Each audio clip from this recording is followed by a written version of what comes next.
வணக்கம். இன்று 22/6/2026 நிப்டி ப்ரெடிக்ஷன் எப்படி இருக்கும்? மற்ற பங்கு செய்திகள் சந்தை சம்பந்தப்பட்ட செய்திகளை ஒன்று ஒன்றா பார்ப்போம். இந்த வீடியோவை ஸ்கிப் பண்ணாமல் பொறுமையாக பாருங்க. உங்களுக்கு பிடிச்சிருந்தா லைக் பண்ணுங்க, உங்கள் ஃப்ரெண்ட்ஸுக்கு ரிலேட்டிவ்ஸுக்கு ஷேர் பண்ணி சப்ஸ்கிரைப் பண்ணுனா ரொம்ப மகிழ்ச்சியாக இருக்கும். இன்னைக்கு காலையில் பார்த்தீங்கன்னாக்கா ஏஷியன் மார்க்கெட்ஸ் எல்லாம் மிக்சடாக தான் இருக்குது. காரணம் என்ன? உங்களுக்கு எல்லாம் தெரிஞ்சது தான். பணி இல்லாத மார்கழியா, ட்ரம்ப் இல்லாத மார்க்கெட் நியூஸா? அப்போது ட்ரம்ப் ஐயா என்ன சொல்லிட்டாரு நேற்றுக்கு? நீங்கள் இது மாதிரியே நாங்கள் ஈரான் இந்த மாதிரி சீஸ்ஃபயர் காலத்துக்குள்ளே ஏதாவது பிரச்சனை பண்ணிங்கன்னா நாங்கள் மறுபடியும் என்ன பண்ணுவோம்? அதுக்கு தகுந்த மாதிரி எங்கள் வேலையை ஆரம்பிப்போம். இப்போ ஈரான் அமெரிக்கா டென்ஷனால் ஏஷியா முழுக்க பயமாக இருக்குது. இந்த மார்க்கெட்டில் பார்த்து நிதானமாக செய்ய வேண்டிய இப்போ காலகட்டத்தில் இருக்கோங்கிறது ஒரு யதார்த்தமான உண்மை. இன்றைக்கி நிஃப்டி எப்படி இருக்கிறதுக்கான வாய்ப்புகள்? இன்றைக்கி நிஃப்டியை பொறுத்தவரையிலையும் பார்த்தீங்கன்னாக்கா, நேற்றைய தட் இஸ் ஃப்ரைடே அன்னைக்கு க்ளோசிங் பேசிஸை விட கொஞ்சம் குறைவாக ஓப்பன் பண்ணுறதுக்கான வாய்ப்புகள் இருக்கலாம் என்றும் தெரிகிறது. இது எந்த அளவுக்கு சாத்தியம் என்பது தெரியல. இந்த வீடியோவில் முன்னால் பார்த்தீங்கன்னாக்கா ஒரு ப்ராவர்பு போட்டிருக்கோம். என்ன போட்டிருக்கோம்? Fear and grid. Fear makes you sell early. பயம் உங்களை முன்கூட்டியே விற்க செய்கிறது, அல்லது பயம் லாப வாய்ப்பை முழுமையாக அடையாமல் வெளியேற செய்கிறது. Greed makes you by late. பேராசை உங்களை தாமதமாக வாங்க செய்கிறது, அல்லது அதிக லாப ஆசை காரணமாக சரியான நேரத்தை தவறவிட செய்கிறதுக்கு. அப்போது ஒரு ட்ரேடு டிசிப்ளின் எப்படி இருக்கணும்னா, இந்த மாதிரியான பங்குச்சந்தை வர்த்தகத்திலையும் இன்வெஸ்ட்மெண்ட்லையும் ஒழுக்கமும் கட்டுப்பாடும் உங்களை சந்தையில் நீண்ட காலம் நிலைத்திருக்க செய்கிறது. இப்போ பார்த்தீங்கன்னா, பயம் சீக்கிரம் விற்க வைக்கும், பேராசை தாமதமாக வாங்க வைக்கும், ஒழுக்கம் நீண்ட பயணத்தில் வெற்றி தரும். அப்போ பயம் விற்க வைக்கும், பேராசை வாங்க வைக்கும், ஒழுக்கம் செல்வம் சேரும். ஓரளவுக்கு இந்த நிஃப்டியை பார்த்தீங்கன்னாக்கா, கடந்த வாரத்தில் ஒரு கேப் அப்பில் ஓப்பன் ஆனது. அப்படியே கேப் அப்லேயே போயிட்டு ஃப்ரைடே அன்னைக்கு கொஞ்சம் கரெக்ஷன் ஆகி கீழே வந்திருக்கு. இது இப்படியே சுதாரிக்குமா, இல்லை திரும்பி ரீடெஸ்ட்மெண்ட் ஆகி புதிய உச்சம் இந்த 24,200க்கு தாண்டி 24,200 25,000 போகுமானா, உங்களுக்கு உலக காரணிகள் உள்ளூர் காரணிகள் ஆதரவு கொடுத்தா, அந்நிய முதலீடுகள் வருகை ஆதரவு கொடுத்தால் மட்டுமே சாத்தியம். இல்லாவிட்டால் அந்த டவுன்வர்டு கேப் இருக்குது பார்த்தீங்களா, 23,600. சந்தையில் எழுதப்படாத ஒரு சட்டம் என்ன கேட்டிங்கன்னா, கேப் அப் ஆனாலும் கேப் டவுன் ஆனாலும் இந்த gap to be filled shortly.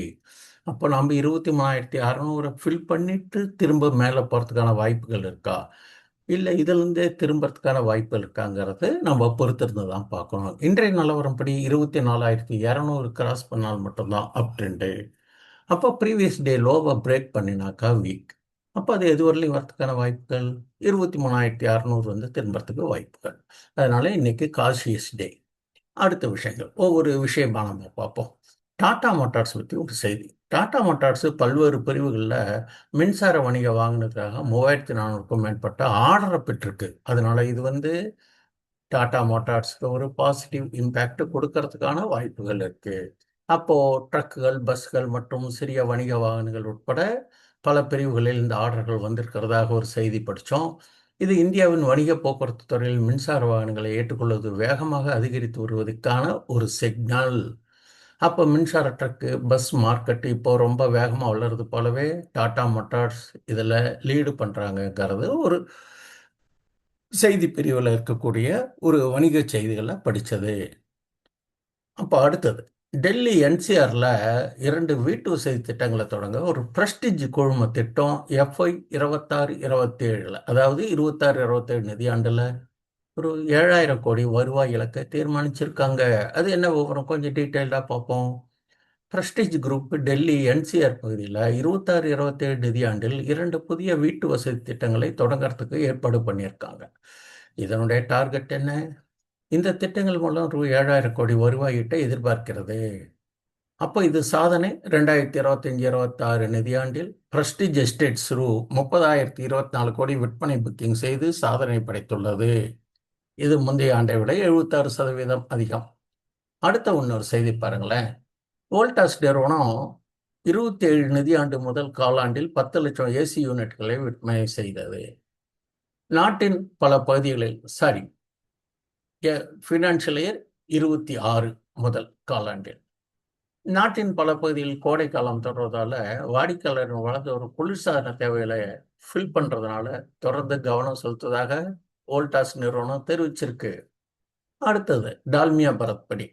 Dalmia Bharat ஒரு 4000 கோடி திரட்ட திட்டம் நிதியாண்டு 31க்குள் 110 to 130 MTPA சிமெண்ட் உற்பத்திக்கு இலக்கு வச்சிருக்காங்க.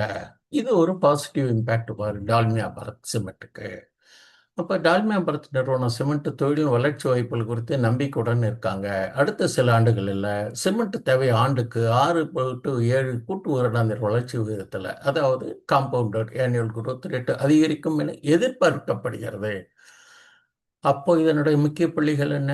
நிதி திரட்டல் 4000 கோடி திரட்ட திட்டம், உற்பத்தி இலக்கு 31 நிதி ஆண்டுக்குள்ள 110 to 130 மில்லியன் டன் ஆண்டு உற்பத்தி திறன் MTPAக்கான வாய்ப்புகள் இருக்குன்னு சொல்றாங்க. இது சிமெண்ட் துறையில பெரிய உருவாக்கத்துக்கு டால்மியா பரத்து தயாராகுது போல இருக்கே. அடுத்த விஷயம் பார்ப்போம்.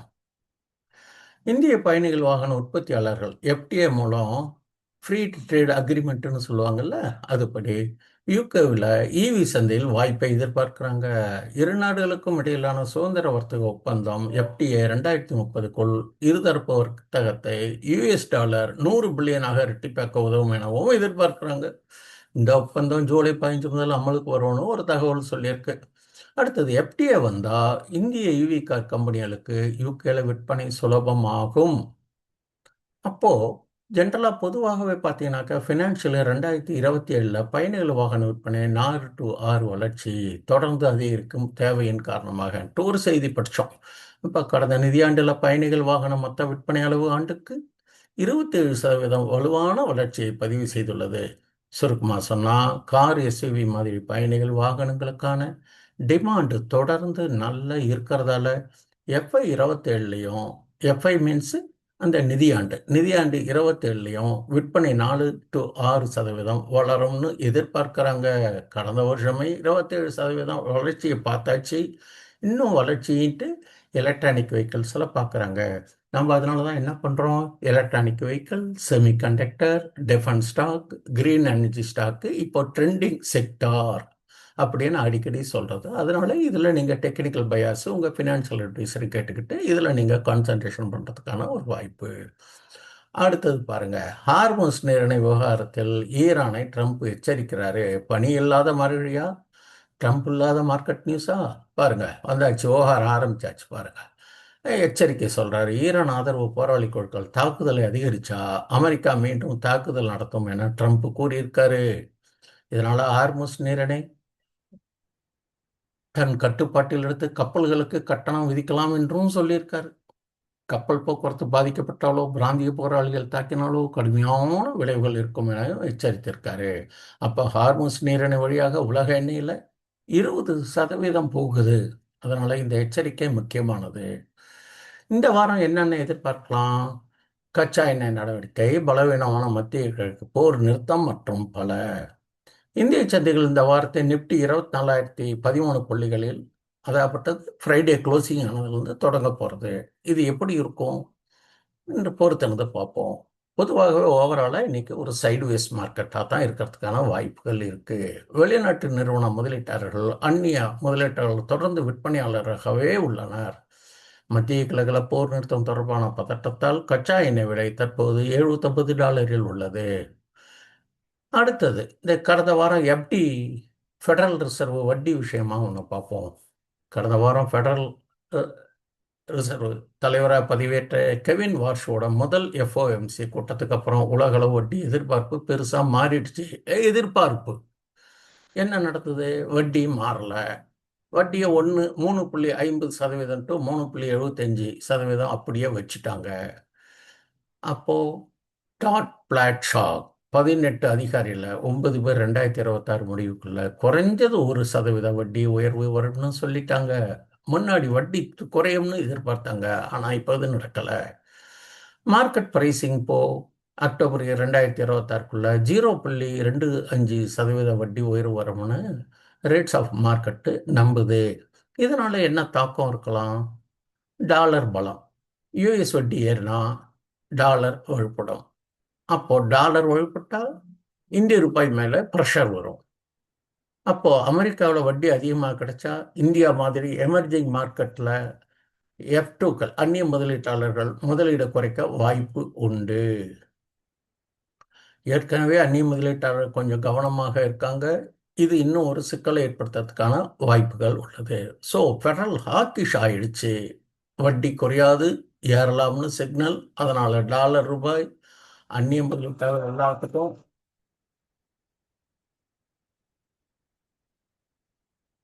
பாதிப்புகளுக்கான வாய்ப்புகள். இந்தியா தனது கச்சா எண்ணெயில் பெரும்பகுதியை வளைகுடா நாடுகளிலிருந்து இறக்குமதி செய்கிறது. அதனால் ஹார்முஸ் நீரிணை வழியான விநியோகத்தில் மீண்டும் ஏதேனும் தடை ஏற்பட்டால் அது நேரடியாக பணவீக்கம், நடப்பு கணக்கு பற்றாக்குறை மற்றும் ரூபாயின் மதிப்பையும் பாதிக்கலாம்.